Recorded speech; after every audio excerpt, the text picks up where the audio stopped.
Okay, so where does it come into the picture? So it's estimated by Protective. Edward Jones and Protective have a little bit of a rivalry here. So Edward Jones says 38%, we say 40%. So it's a pretty close number, but as far as your Social Security check, for most folks, it makes up 38 to 40% of your retirement income. But it's not your retirement plan, right? It's important to continue to save in 401ks, IRAs, things like that. And then also make sure we're protecting those so that if we do see some turbulent times, we're going to be okay, right? And we can sleep well at night. So the thing I really want to point out, though, is that that's a big slice of the pie, right? And it's a guaranteed paycheck for life. So we want to be really mindful of the decisions we're making around Social Security so that, again, we can bring up those benefits for you as much as possible to help you for the long run in retirement.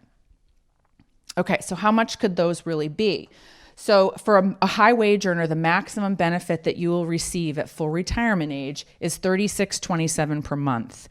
That's just over $43,000 a year. And if we were to take an asset that was to grow by a 5% rate of return, that's an $870,000 asset. Okay, so then we take an average Social Security check. So that's high wage earner.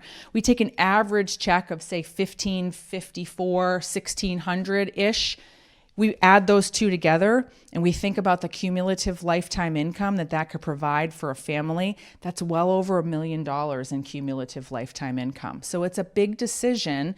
And again, it's no wonder everyone feels kind of overwhelmed about this decision, but hopefully what we can do is help provide you with some really good education on this so that it gives you the autonomy to make the right decisions.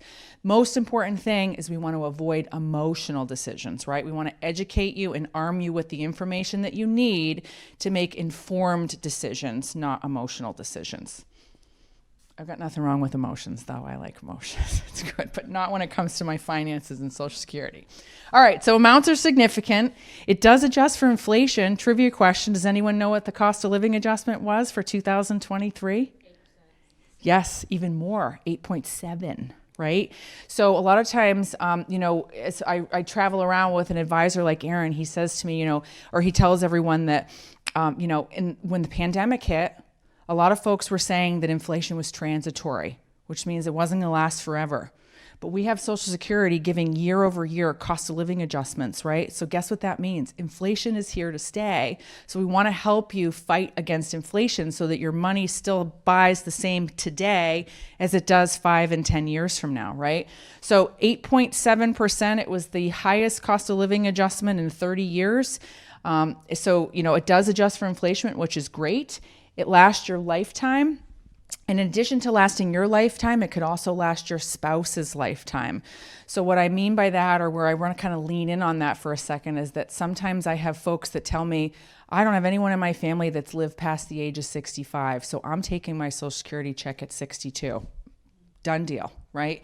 But if you're the higher wage earner in the home, and you have a spouse that may live to 95, what you could be doing is giving a significant pay cut to that spouse, because what happens is when you're in retirement and you're both taking Social Security, when one spouse passes away, only one check continues, and it's the larger of the two checks. So we want to make sure that whatever check is larger, we're maximizing what we can get off of that check to avoid any issues along the way if there is a death of a spouse. And we want to make sure that we're leaving them as well off as we can so that they don't have to adjust their standard of living after a death.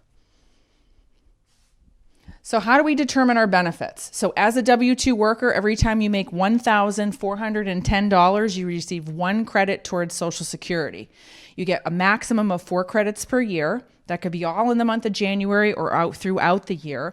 And once you have 40 credits, that's what's required to draw on Social Security, so you're considered vested in Social Security.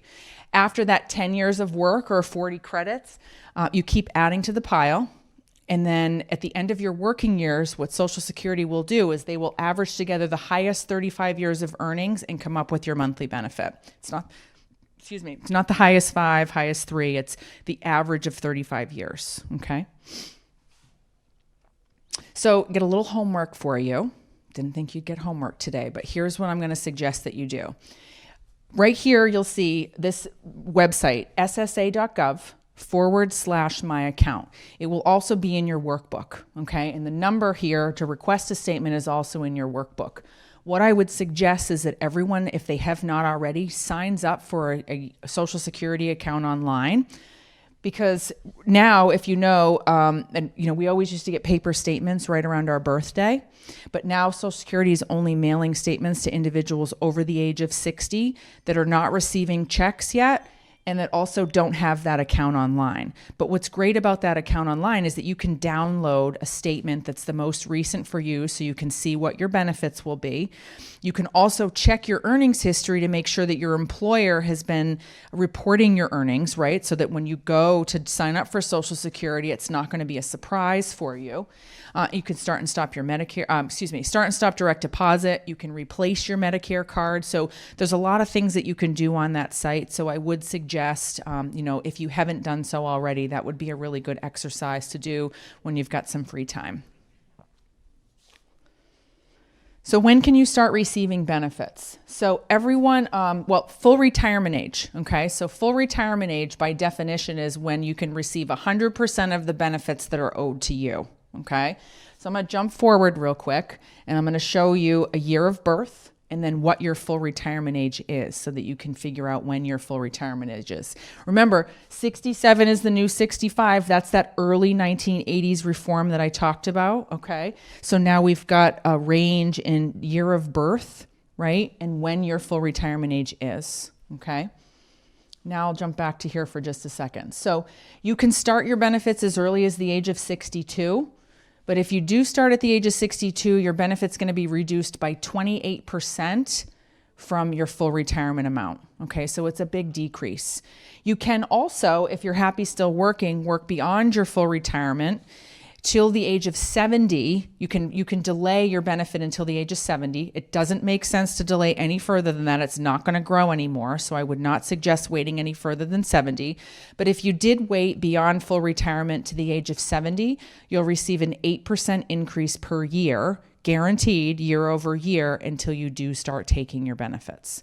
So that is one way to strategize on growing your benefit. It doesn't make sense for everyone, but again, just one of those ways that you can grow that benefit.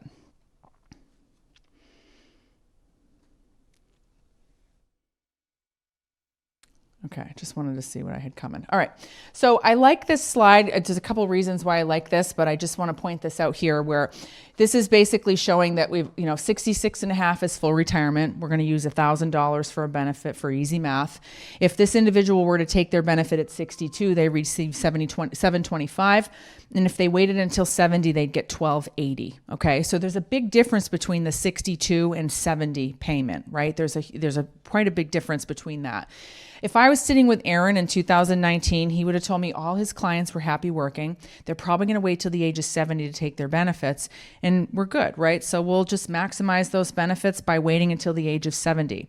Fast forward 3 years or 2 years, 3 years, we've lived through history, right? We've lived through a pandemic.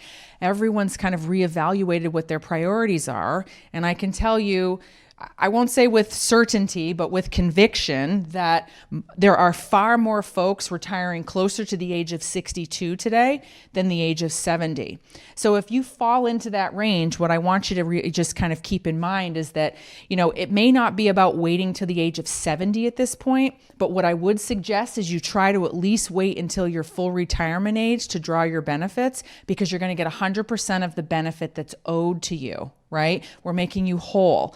Now, it doesn't mean that that's going to be for everyone, right? Because there are a lot of different circumstances that come up. We could have health problems, financial issues. You may already be retired and you might need to tap into that money. But it is something to consider to try and wait till your full retirement age before you do start taking, so that you don't get a reduction on that benefit. Okay, so now we'll talk about some spousal benefits. So we're going to talk about your basic spousal benefit. We're going to talk about widowers' benefits, and then some divorce benefits as well. This is where a lot of the questions kind of arise, so I'm going to go a little slow, but again, if you have any questions, please jump in. So your basic spousal benefit. Your basic spousal benefit, you either have your own benefit or you have 50% of your living spouse's benefit, okay? Why would someone take a spousal benefit? Two reasons why you might take a spousal benefit. First one would be if you're not vested in Social Security on your own, okay? If you don't have enough credits in Social Security, you're always eligible to at least take half of your spouse's benefit while they're living, okay? The other reason would be is if all of your benefit is less than half of theirs, okay? So those are the two main reasons why you might take it. Go ahead. Just on that too, sometimes we get a lot of questions. Well, if I take half of my spouse's, does that impact their benefit? It does not. It does not. That's correct. It doesn't. Go ahead.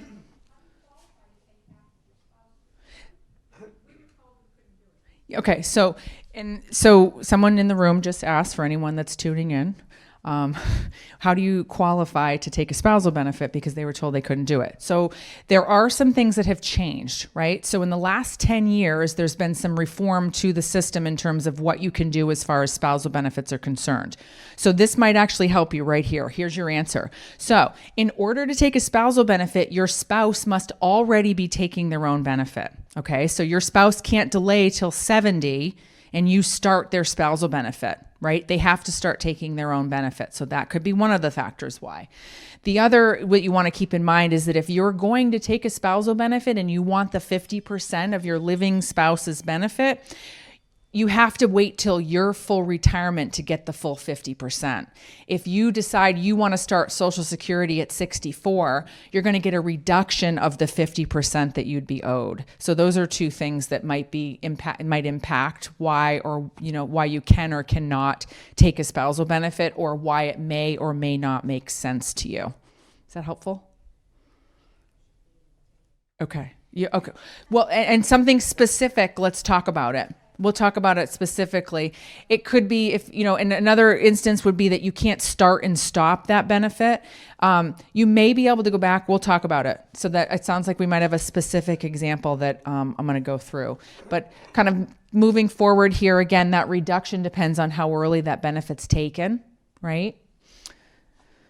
So then we have widow and widower's benefits, okay? So a widow would receive the full benefit at their full retirement age. So for an example, two individuals age 60, somebody passes away, okay? They haven't even hit Social Security age yet, right? So if the surviving spouse that continues to move forward and living, they could take their late spouse's benefit. They're going to get 100% of what that spouse would have received at their full retirement age, okay? They can take that benefit as early as the age of 60. However, it's reduced by 30%, okay? So it's a big reduction.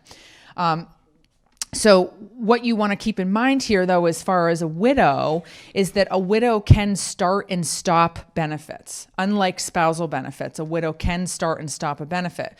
So what that means is that what you'd want to be looking at is, what is my full retirement benefit? And what is my late spouse's full retirement benefit? Because then we can determine if it might make sense to take your benefit at 62, even though it's reduced. Because what that would do is maybe bridge you from 62 to your full retirement age to when you could then start your widow's benefit, which would be 100% of what they would have received. I'm not expecting everyone to repeat this back to me verbatim, but I want to plant some seeds so that you know that we've got some really good information we can provide one-on-one if you have those questions, because surrounding these widows benefits, there are a lot of questions. And of course, if you've just lost your loved one, it's hard to kind of have clarity to begin with, right? Let alone make these really difficult decisions and figure out which one makes the most sense. But again, the difference or the important thing to keep in mind is that you can start and stop those benefits. So you would be looking at your benefit as well as a widow's benefit, and you would be determining which one should I start, even if it's reduced, and then which one should I grow and then jump on later, okay?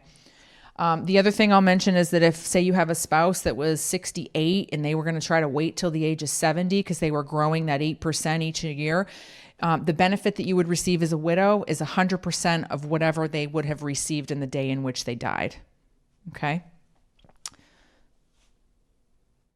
Divorce benefits. So this is important to remember too.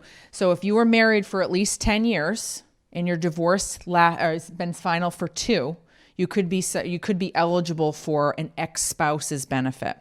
Those ex-spousal benefits are similar to a spousal benefit. So that means that while they were living, you could be eligible for 50% of their benefit, okay? If you get remarried, that spousal benefit goes away in the day in which you get remarried. If you do not get remarried before the age of 60 and your ex-spouse passes away, you are then eligible for a widow's benefit from your ex-spouse. So let me give you an example of that. Let's say we have someone who gets divorced. They were married for 10 years. Their divorce was final for 2, and they're 58 years old. They're taking their own, they decide to start taking their own benefit at the age of 62. They never got remarried before the age of 60, okay? And now here they are today, 68, maybe, let's just use 68 as a random age, and that ex-spouse passes away. What they can then do is call up Social Security and notify them that their ex-spouse has passed away, and they can apply for a widow's benefit for their ex-spouse. So I know that, I kind of talked with some folks about that as well. So if there's additional questions on that, we can certainly add some clarity. But if you did not get remarried before the age of 60, you could in fact be eligible for an ex-spouse's benefit, whether it's, a widow's benefit or maybe even a spousal benefit. Do you have a question? Oh, I thought I saw a hand. Okay. My husband gets a pension. Hold on a second. And if anything happens to me, he doesn't get my Social Security. Correct. Why is that fair? Next slide. All right, so we just had a question about pensions. So in the state of Massachusetts, and actually in a lot of states in New England per se, we're affected by these two things: windfall elimination and GPO.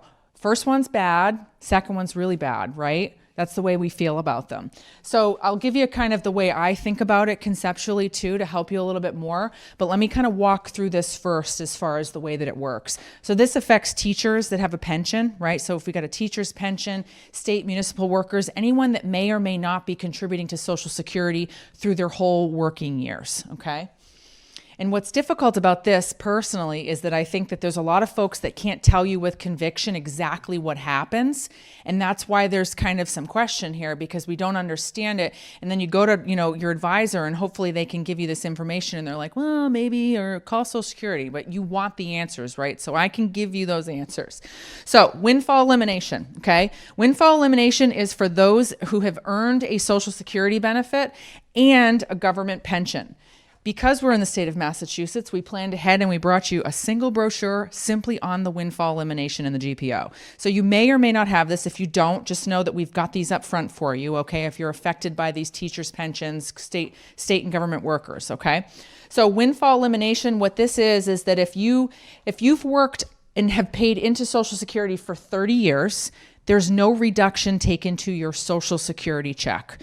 So if this is my example. I worked for Microsoft for 30 years, and then I moved to the state of Massachusetts and I became a bus driver. Now I'm eligible for a teacher's pension through the Mass State Pension, right? Since I worked under Social Security for 30 years, I'm going to get the pension, and I'm also going to get my full Social Security benefit. Okay. If I worked for less than 30 years, or namely 20 or less, I'm going to get the maximum reduction on my Social Security benefit, although I'm still going to get my full pension. So what that means is that I'm going to have a $512 reduction on my Social Security benefit when I trigger my pension. So if I trigger my pension and I'm expecting $1,512 a month, I'm going to get $1,000. If I trigger my pension and I'm expecting $1,512 a month on my Social Security, let me clarify that, I'm going to get $1,000 a month for Social Security and still get my pension. Okay. Now, for the spouse, for the individual that has the pension, right? This is how this works. So for a government pension offset, okay, if someone has a pension, a sizable pension, really, to kind of point out, the way that it works is that your spousal benefit or your widow's benefit will be offset by 2/3 of the pension. So let me walk you through this. So I have a pension. It's $3,000 a month. My husband, Mike, has a benefit amount of $2,000 a month, okay? Well, it doesn't make sense. At first, it doesn't make sense for me to really think about a spousal benefit, right? Because half of his benefit would be $1,000 a month. and so my benefit's higher, so I'm not going to take a spousal benefit. However, I might be thinking that I'm going to get $2,000 a month by way of a widow's benefit when he dies. But because I have a pension and I didn't pay into Social Security doesn't technically owe me a widow's benefit because I paid into the pension per se rather than Social Security. So the way that works is if I have a pension that's $3,000 per month, 2/3 of 3,000 is 2,000. So they're going to reduce what I would get for a widow's benefit of $2,000 by $2,000, which ultimately wipes out my widow's benefit and Social Security. So something to consider. There's ways to kind of navigate through this and do some problem solving, right? And some critical thinking. So Edward Jones actually has some great software that they can use to really help you map this out as it pertains to your assets and those pensions and maybe annuities, things like that. But the way that you can really kind of think about it, first of all, I might be thinking, okay, if I've got the pension and I'm not going to get a survivor benefit or that widow's benefit from Social Security, that might be one of the few reasons why I take a single life option on my pension, right? To give you the larger amount because you want to make sure you've got that for life rather than maybe taking like the 100% survivor option that would give you a lower pension to give your spouse some money, right? So there's some ways around it. Again, earmarking some dollars, other guaranteed sources of income. It's not fun. It goes to Congress every year. It's another question I get all the time. Hey, I heard it was going back to Congress. Are we getting rid of the WEP and the GPO? No. It gets thrown every year at Congress, but every year it gets hit down. It kind of just gets shot down, unfortunately. Another question I ask my mentor, Jody Harris in Alabama. But it is something that a lot of New England states are affected by. And really what happens when you have that GPO, when you've got that WEP, it's triggered when you trigger the pension. So crazy as it sounds, depending on the math, you may not trigger your pension to take a spousal benefit or to get a widow's benefit from your spouse. Right? So there's a lot of ways to kind of overanalyze it, but I'd rather overanalyze it and truly know what the best decision is than, kind of have that uncertainty there. So unfortunately, it's not great, but at least I've given you hopefully some clear information on why that works the way that it does. Any questions on that? Because that's kind of meaty information. I have a government pension and I also have Social Security.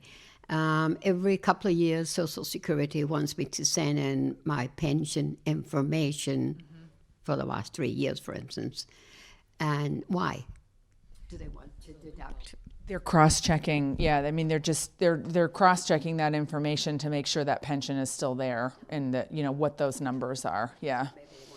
If there's a cost of living adjustment, so if there's a cost of living adjustment on the pension, yeah, exactly. So then that would, the 2/3 and the windfall elimination would be adjusted as well. Sorry. I just want to ask one thing. If you're getting a pension and you also paid into Social Security, why can't you get your Social Security? That's your money. But I know people who can't do that, and that's because of baloney. Yes. Well, remember, I don't work for Social Security. I work for an insurance company. So I get a lot of questions, tough ones thrown at me too. Don't worry. But it's not that. So here's the reason why. Because again, the guidelines are that if you have to pay in for a full 30 years, but if you don't pay in for that full 30 years, then there's a reduction on your Social Security. So you would get some Social Security, but you would not get all. Yes, exactly. Yes.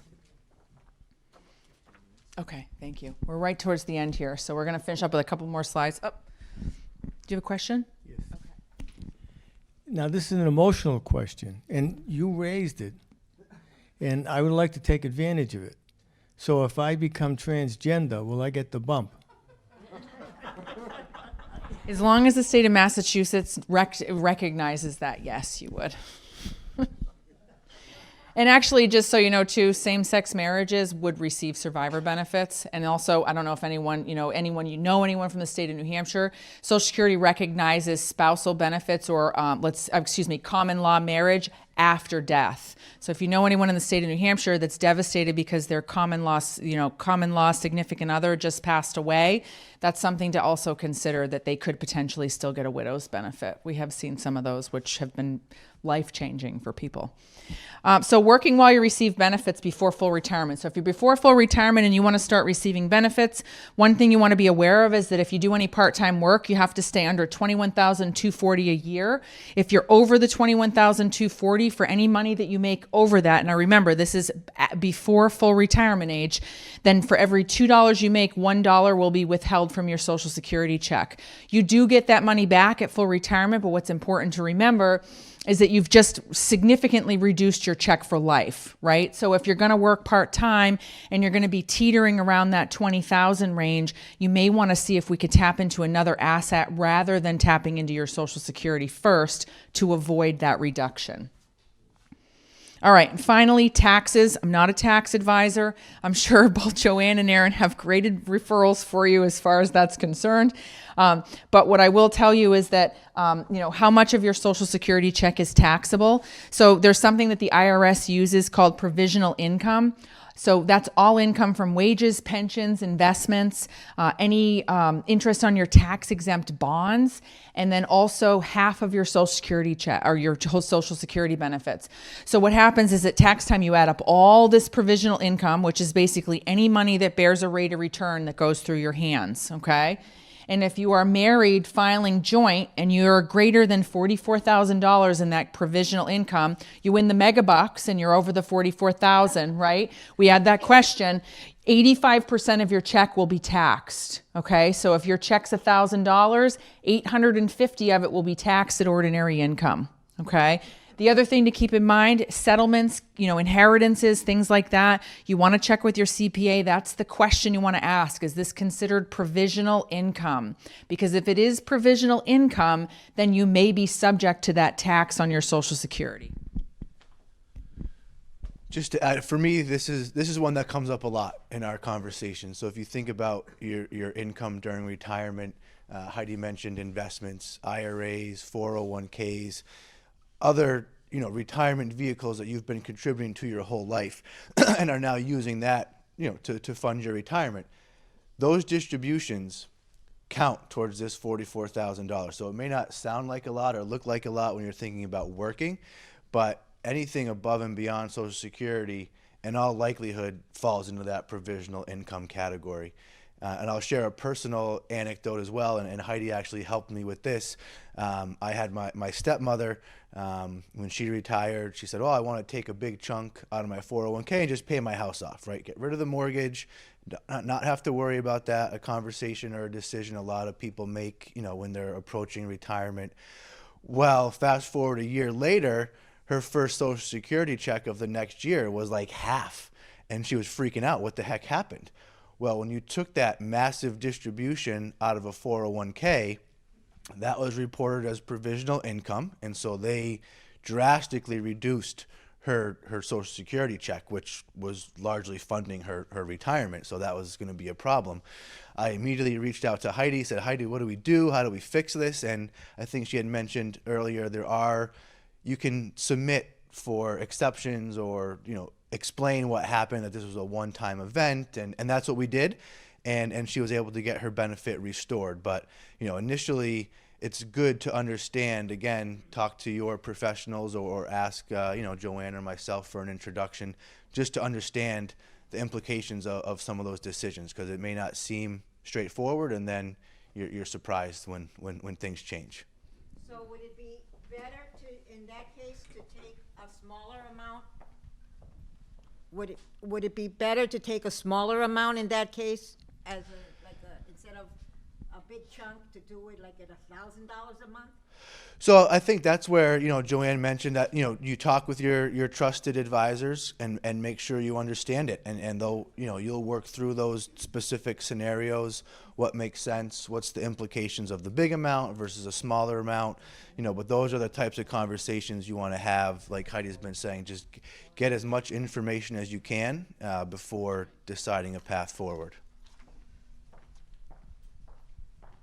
Greater than 44,000. Do they just tax what's above 44,000 or the whole kit and caboodle?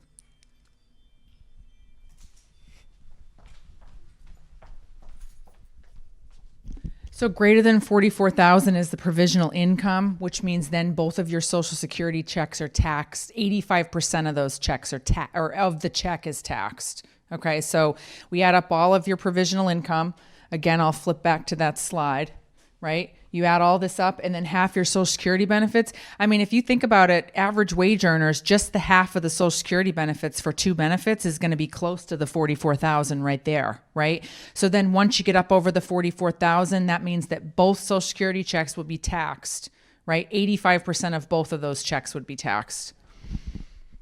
And again, it's not good, right? But again, you've done a good job saving for retirement if that's a problem that you're experiencing. And again, it's one of those ways that they will help, mitigate the risk of insolvency to the Social Security program. I would say that taxation is actually something that could very well change, right? Rather than pulling your benefit out from underneath you, they're probably going to end up taxing it in the future at a greater amount. Have they ever had a lower figure, like 34,000? For the earned half of, I don't recall right offhand. like 10 years ago, was it 44,000? It could have been. Those do adjust yearly. This hasn't adjusted for a while. It could have been. But again, if you notice too, it does show you that it's a sliding scale from no taxation up to 85% or 0% of your check up to 85% of your check.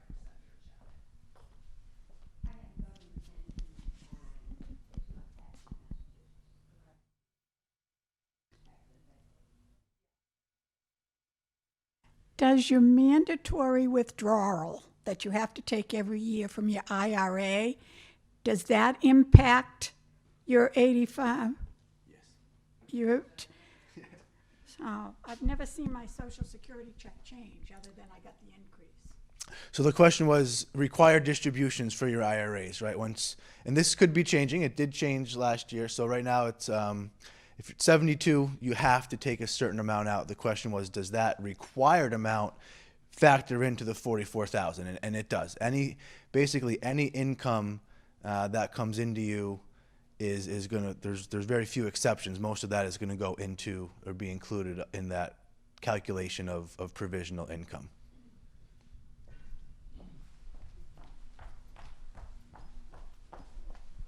Actually, that was my same question, minimum distribution.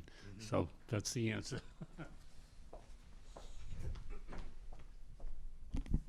All right. So if you have follow-up questions on that, let us know.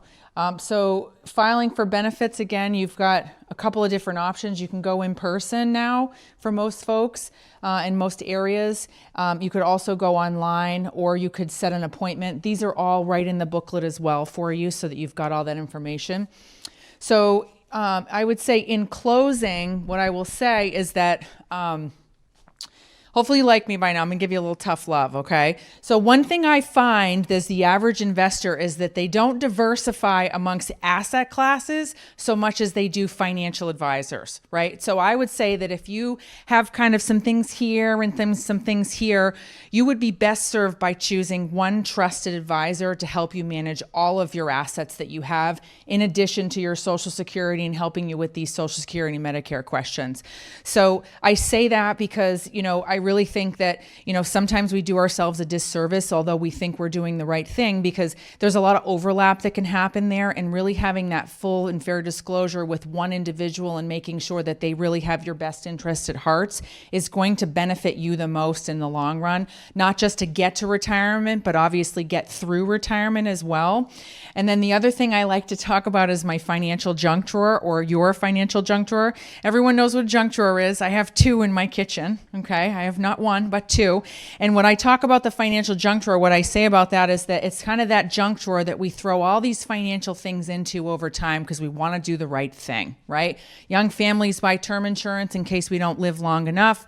We've got old 401ks, IRA, CDs, things like that. If you don't have that trusted advisor that you can go and really dump that junk drawer out and make sure that you can go through that and feel comfortable with someone to have a conversation and say, you know what, I have no idea what this is or how it works, I know a great guy who lives locally that can certainly help you with that. So I would encourage you that, make sure you come across, if you have one, that's great. We'd never want to undo the good work that someone has done for you, but by no means does it ever hurt to have a second set of eyes just to reinforce what you're doing right now. So just keep that in mind along the way. It's nice to have someone who's local too, right? You can put a face with a name.